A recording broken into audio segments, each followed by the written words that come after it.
Dewan Pers berharap seluruh media di Indonesia bersikap netral dalam pemilu dan menghentikan praktek jurnalisme purba dengan berpihak pada salah satu kandidat calon presiden. Praktek jurnalisme purba yang dipertontonkan media saat ini dinilai bertentangan dengan semangat kebebasan pers. Hal itu disampaikan anggota Dewan Pers Imam Wahyudi dan Nezar Patria di sela-sela pelatihan jurnalistik meliput pemilu presiden untuk wartawan di media cetak, online, dan televisi di Banda Aceh. Pelatihan ini sendiri selain menghadirkan kedua anggota Dewan Pers itu juga menghadirkan Ods Pisungset, wartawan Norwegian Broadcasting Corporation atau NBC.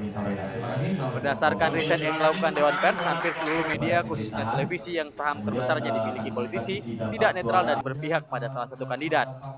Dewan Pers dan Komisi Penyiaran Indonesia bahkan telah mengeluarkan rekomendasi pada pemerintah untuk tidak memperpanjang izin dua televisi nasional karena ketidaknetralan itu.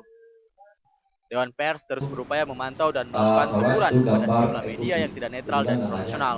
Dewan Pers juga berupaya mendorong sejumlah regulasi untuk melindungi redaksi media dari intervensi pemilik modal, khususnya para politisi. Dari Banda Aceh, Ferdian melaporkan untuk Aceh Video.